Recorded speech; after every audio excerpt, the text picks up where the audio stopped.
Assalamualaikum warahmatullahi wabarakatuh. Kepada yang terhormat Bapak atau Ibu dosen penguji ujian kinerja, perkenalkan nama saya Siti Hajianah, SPD.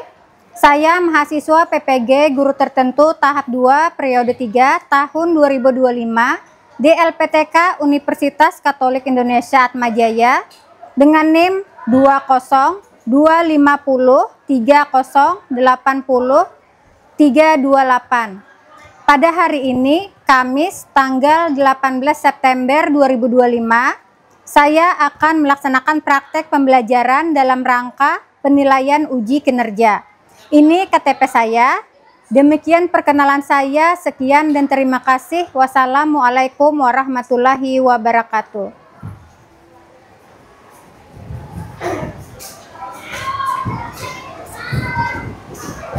Assalamualaikum warahmatullahi wabarakatuh. Waalaikumsalam warahmatullahi wabarakatuh. Apa kabar hari ini anak-anak Ibu?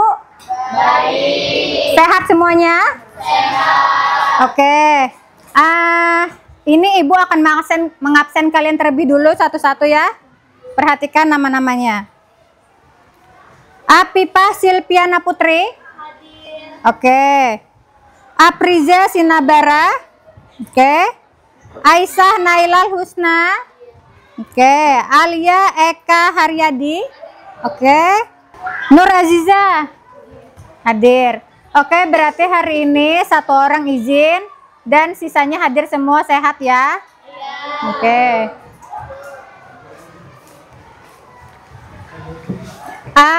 Sebelumnya tadi belajar apa kalian? Mata pelajaran apa? PPKN. Siapa gurunya? Ibu Eka. Oke, Ibu Eka. Hari ini sebelum kita memulai kegiatan konseling klasikal, tadi sudah dibagikan kelompoknya sebelum Ibu datang? Oke, ini nanti kelompok 1. Ini kelompok 2 ya, ingati ini kelompok 1 anggotanya 5 orang, kelompok 2 anggotanya 5 orang juga. Ini kelompok 3. Ingati 3. Ini kelompok 4. Sebelumnya Ibu akan menyampaikan tujuan dari kegiatan kita hari ini. Jadi yang pertama, tujuan gaya belajar dari layanan kita hari ini adalah agar siswa dapat mengenal dan memahami gaya belajar mereka sendiri. Nah, kalian sudah tahu nggak gaya belajar kalian itu apa masing-masing? Belum, oke ya kan? Lalu yang kedua, mengetahui gaya belajar yang cocok untuk siswa. Ya kan? Ya, terus ada yang ketiga, mampu menerapkan strategi belajar yang sesuai dengan gaya belajar siswa untuk meningkatkan prestasi belajar. Bisa dipahami anak-anak Ibu? Bisa. Oke. Di sini sebelum kita masuk ke materi, kita akan membuat kesepakatan terlebih dahulu. Jadi 1 jam pembelajaran ini dalam layanan yang Ibu berikan layanan klasikal ini, kita sepakat untuk melaksanakannya dengan baik. Setuju? Setuju. Oke, waktu kita pelaksanaan ini hanya 40 menit dan kita akan melaksanakannya dengan baik. Setuju ya? Sudah siap? Sudah. Kok kelihatannya lemas kalian? Apa kita perlu ice breaking dulu?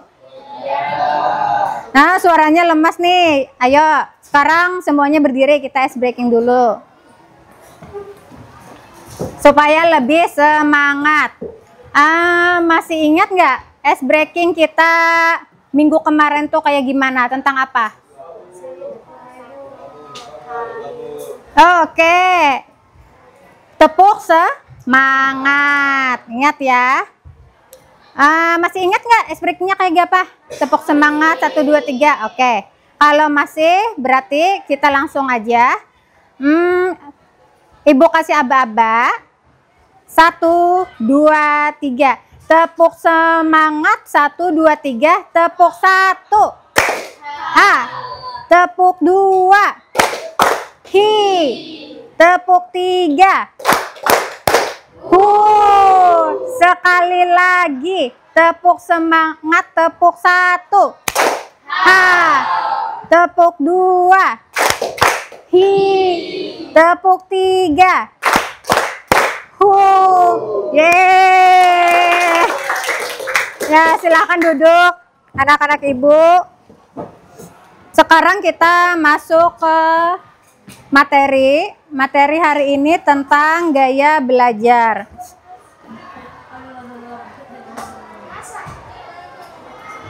Perhatikan layar di depan.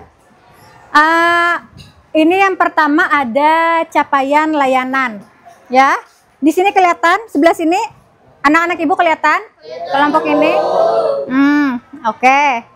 Jadi yang pertama itu ada capaian layanan kita hari ini, yaitu memperoleh dan mengelola informasi alternatif, mengambil keputusan dan pengentasan masalah, serta mengembangkan diri berdasarkan konsep ilmu pengetahuan dan perilaku belajar. Jadi itu capaian layanan kita hari ini. Bisa dipahami? Ada yang ditanyakan? Enggak. Oke. Kita lanjut. Ini ada pengertian gaya belajar. Sebelumnya ibu ingin tanya, ada yang tahu nggak gaya belajar itu apa? Ayo, siapa? Tangannya angkat. Ada yang tahu nggak gaya belajar itu apa? Kira-kira menurut kalian? Oke. Apa? Oke, cara siswa merespon dan menerima pembelajaran. Ada lagi nggak yang tahu gaya belajar itu apa? Ulun, Bu. Oke, siapa? Siapa namanya? Kenalkan dulu nama. Hafiz. Apa Hafiz? Kemampuan unik siswa untuk memahami suatu informasi, Bu. Oke, bagus. Jadi gaya belajar itu adalah cara siswa merespon dan menggunakan rangsangan yang diterimanya selama proses belajar. Gaya belajar dipahami sebagai cara yang disukai siswa untuk menyerap, proses, mengatur dan memahami, menghafal informasi yang mereka peroleh dan memecahkan masalah yang mereka hadapi dalam kegiatan belajar melalui interaksi dan responnya terhadap lingkungan belajar. Sampai sini ada yang ingin ditanyakan? Bisa dipahami? Bisa. Oke, lanjut.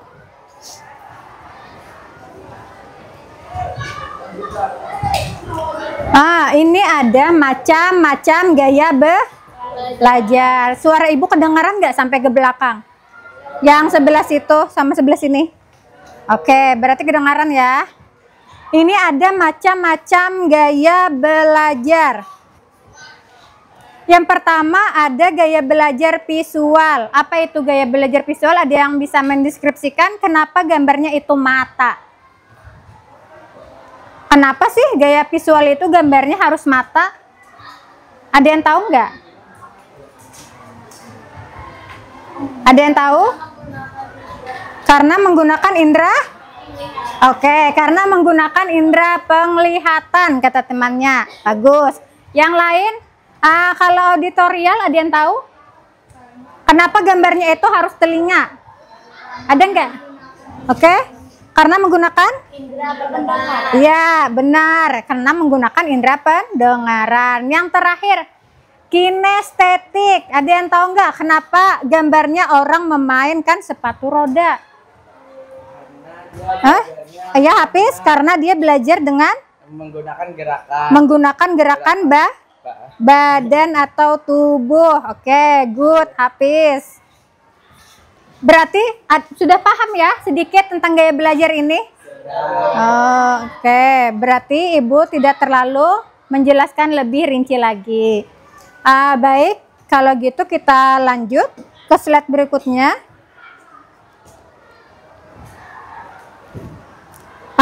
Nih ada ciri-ciri gaya belajar visual.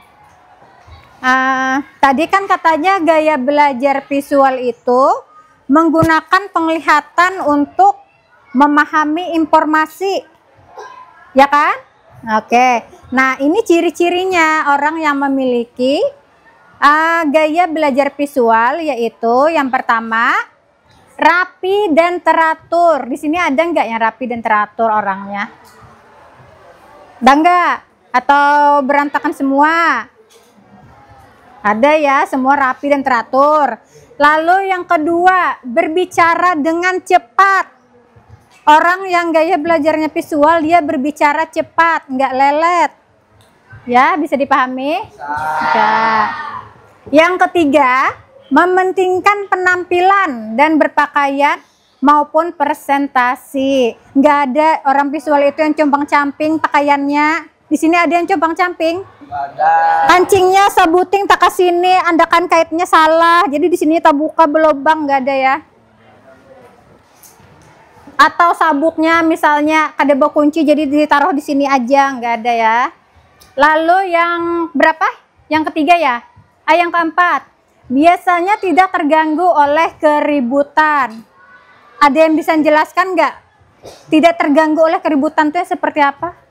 Tuh di luar kan sedang ribut tuh. Jadi dia tuh kalau di dalam, kalau sedang belajar, dia terganggu nggak?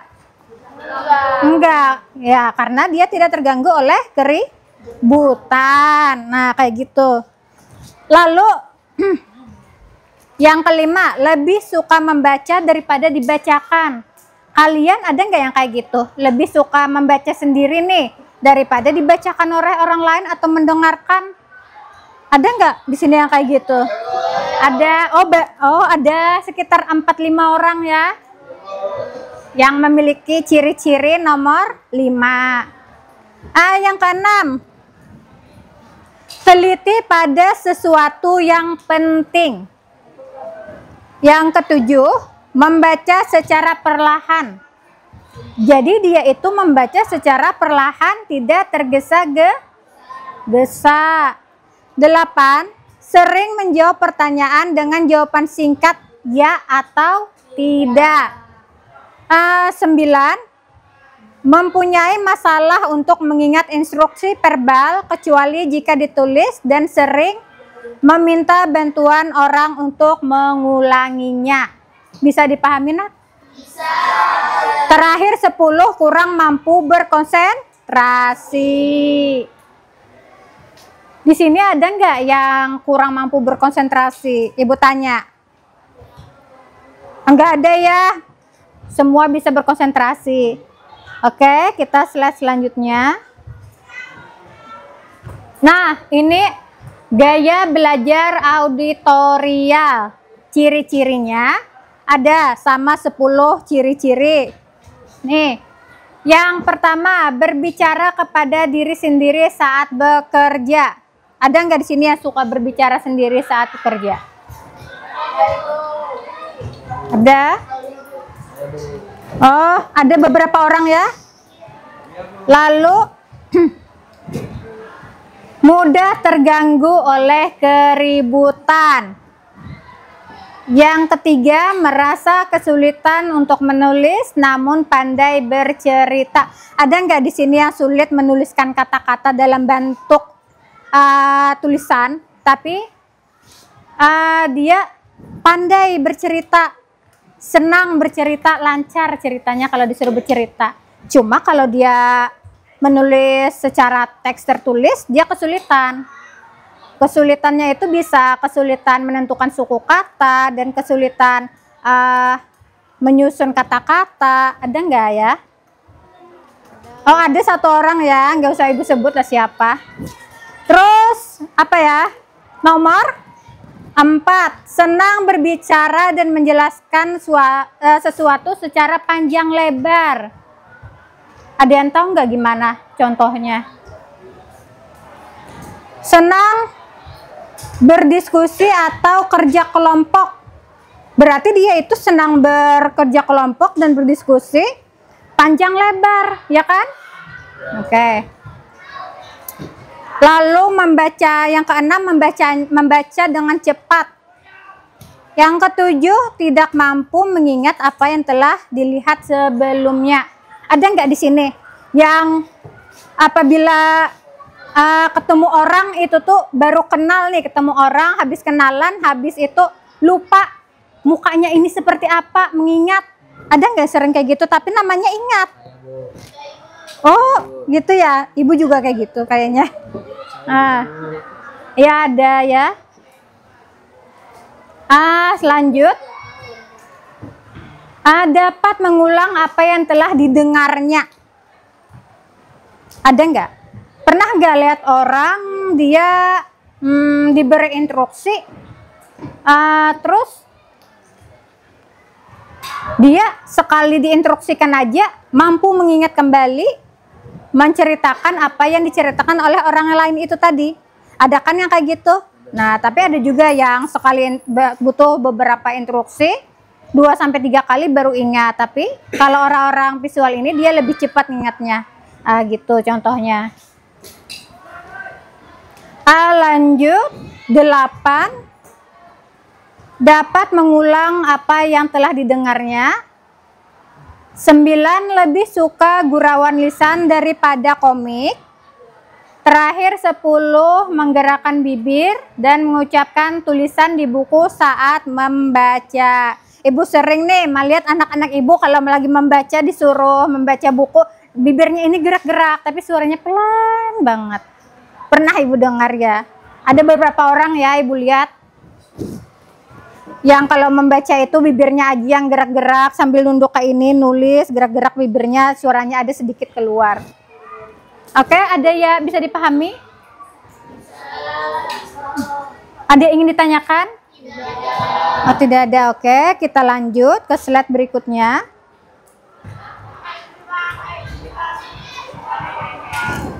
Berikutnya ini ada ciri-ciri gaya belajar kinestetik. Apa tadi gaya belajar kinestetik? Kenapa gambarnya bisa orang main bola, bisa orang main sepatu roda? Karena apa? Gaya belajar kinestetik menggunakan pergerakan tubuh atau badan. Oke. Ciri-cirinya seperti apa orang yang memiliki gaya belajar kinestetik? 1. Berbicara dengan perlahan. Ada nggak di sini yang bicaranya teriak-teriak? Nggak ada ya? Semua bicaranya perlahan ya? Oke. Yang kedua, belajar dengan cara mempraktekkan. Pernah nggak lihat orang? Dia itu lebih senang praktek kayak main futsal daripada materi tentang futsal itu. Jadi dia itu gampang menguasai praktek yang berhubungan dengan gerakan badan dibandingkan teori, walaupun itu sama-sama tentang futsal. Sini laki-lakinya suka main futsal, suka nggak? Suka. Nah berarti pernah kan praktek futsal, main di lapangan? Lebih suka main di lapangan atau mengerjakan soal tentang futsal? Nah ya kan, lebih suka yang di lapangan, lebih suka praktek ya. Oke, kita lanjut. Nomor 3, tidak mudah terganggu oleh keributan.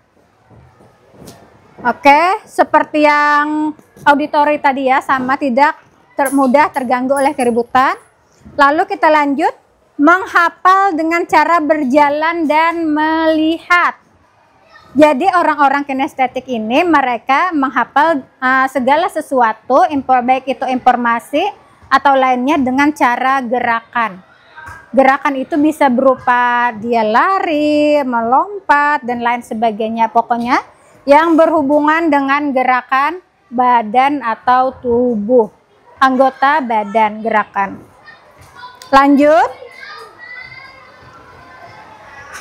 5. Menggunakan jari sebagai pertunjuk saat membaca. Jadi orang-orang yang kinestetik ini dia menggunakan, ini kan buku, dia megang buku. Dia kalau membaca itu enggak kayak kita yang kayak ini langsung membaca, dia harus nunjuk pakai jari. Jadi ini buku cerita ditunjuknya pakai jari. Per kata kalimat ditunjuk sambil dibaca perlahan-lahan kayak gitu ciri-cirinya. Lalu apalagi?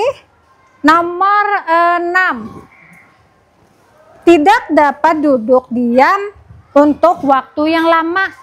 Pernah nggak lihat ada orang kayak gitu? Ini kan dia nih di ruang kelas nih kayak kalian nih saat belajar. Guru menerangkan, dia itu duduknya nggak mau diam, kadang tangannya anu pulpen kayak gini, kadang kursinya di belakang dijungkit-jungkit kayak gini, ya kan? Kadang mejanya kain alas mejanya dicubit-cubit atau dilipat-lipat kayak gitu, atau dia gambar-gambar anu kertas. Nah, itu ciri-cirinya. Pernah nggak kayak gitu melihat ada kayak gitu? Ini kan meja, nih ada aja tangannya dianu kayak gini, nanti kertas kayak gini, nanti dijungkit-jungkit, itu kursinya. Pokoknya nggak bisa diem, gerak terus, kayak gitu. Terus, yang ketujuh, sulit mengingat peta kecuali jika dirinya pernah berada di tempat itu. Yang delapan, kurang mampu untuk mengeja kata dengan cepat. Ibu mau nanya dulu, ada nggak di sini yang bisa menyimpulkan apa itu gaya belajar? Apa? Ada nggak? Angkat tangannya kalau ada yang mau menyimpulkan apa itu gaya belajar. Oke, siapa namanya? Siapa? Alia. Apa itu kesimpulannya dari gaya belajar? Gaya belajar adalah cara siswa merespon dan menerima pembelajaran. Oke, kata Alia, gaya belajar adalah cara siswa merespon atau menerima informasi pembelajaran. Ada lagi nggak yang lain? Oke, apa itu kesimpulan dari gaya belajar? Gaya belajar itu terbagi 3, Bu, yaitu gaya belajar visual, auditorial, dan kinestetik. Oke, siapa namanya tadi? Afifa. Katanya gaya belajar itu terbagi 3 ya. Ada visual, auditorial, dan kinestetik. Kalau gitu kita simpulkan secara bersama-sama bahwa gaya belajar itu adalah cara siswa yang unik untuk memahami suatu konsep atau proses memahami informasi yang terdiri dari gaya belajar itu ada visual, auditorial, dan kinestetik. Jadi kesimpulannya seperti itu. Selanjutnya, ini ada contoh mind map. Ini ada contoh mind map, dengarkan. Di sini ada yang sudah pernah belajar mind map nih enggak? Pelajaran apa?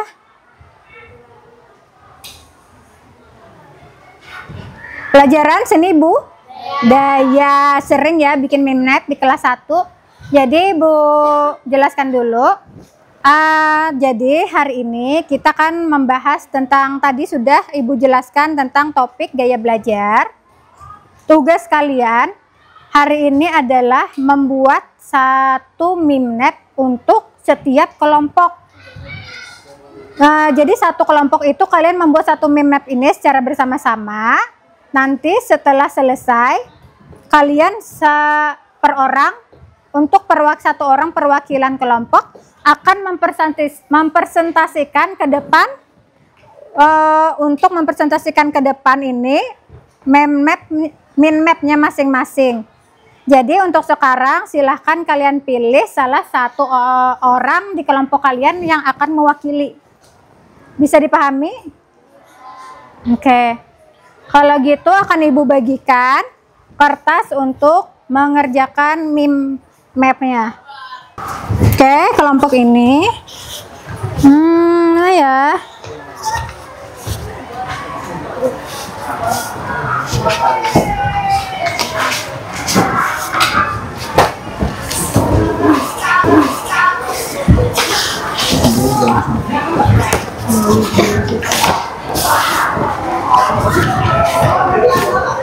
Jadi sebelumnya kita akan membuat kesepakatan waktu. Jadi waktu yang kita sepakati untuk pengerjaan mind map ini atau peta konsep itu selama 5 menit. Jadi silakan langsung saja kalian rancang berdasarkan contoh ibu yang ada di depan ini. Silakan dilihat. Nanti kalau sudah selesai, masing-masing akan ibu tunjuk kelompoknya, minimal 2 kelompok nanti yang mempresentasikan. Ada, silakan dikerjakan.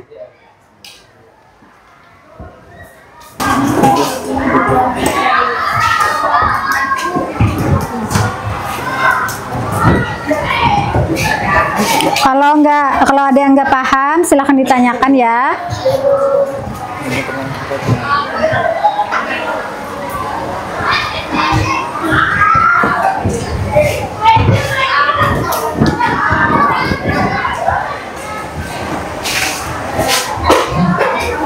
Jelas saja kan gambarnya kelihatan di depan, yang di belakang jelas saja.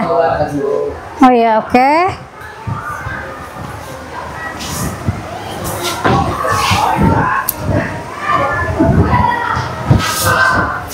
Sudah selesai?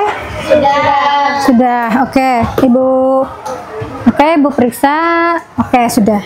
Baik, boleh Ibu sekarang tunjuk ya salah satu perwakilan dari kelompoknya, minimal 2 orang untuk mempresentasikan maju ke depan. Kelompok 1 silahkan. Siapa perwakilan? Salah satu aja. Silahkan di sini, Nak. Oke, jadi gaya belajar itu terbagi menjadi 3, yaitu 1 visual, 2 auditorial, 3 kinestetik. Contoh gaya belajar visual ada gambar, warna, peta. Dan contoh gaya belajar auditorial ada suara, menerangkan, mendengarkan. Dan terakhir, contoh gaya belajar kinestetik ada menandai, menyoroti, dan berkarya. Oke. Dan dari presentasi saya, Beri A+ untuk Aulia. Waalaikumsalam warahmatullahi wabarakatuh. Lanjut kelompok 4 ini, maju 1 orang perwakilan untuk presentasi. Auditorial itu tuh kayak belajarnya menggunakan suara kayak lagu gitu. Oke. Habis itu ada visual. Contoh dari visual itu dia biasanya suka melihat gambar. Nah, kalau dari kinestetik itu dia belajarnya sambil menggunakan gerakan. Oke, terus? Sekian presentasi dari saya. Assalamualaikum warahmatullahi wabarakatuh. Tepuk tangan untuk Hafiz. Waalaikumsalam warahmatullahi wabarakatuh. Bagus, Hafiz. Baik. Sekarang Ibu minta kalian untuk mengisi LKPD dulu ya. Isi dulu. Waktu yang kesepakatan waktu kita untuk mengisi LKPD ini 5 menit. Silahkan diisi. Nanti akan Ibu ambil lagi.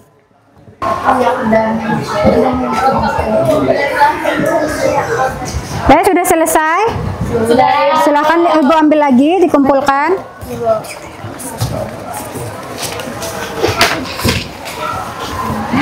Baik, silahkan dikumpulkan.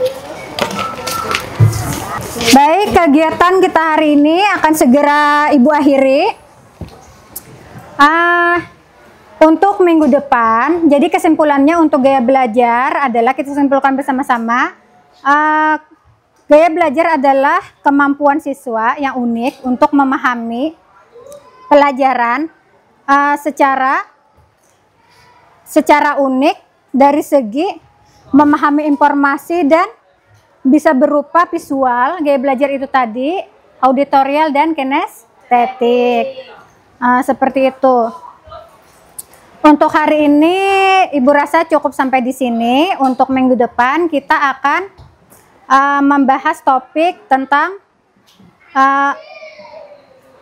pengelolaan stres. Sekian dan terima kasih. Sebelum kita menutup kegiatan hari ini, marilah kita bersama-sama untuk berdoa di dalam hati masing-masing. Berdoa dimulai. Berdoa selesai. Ibu tutup kegiatan hari ini dengan wassalamualaikum warahmatullahi wabarakatuh.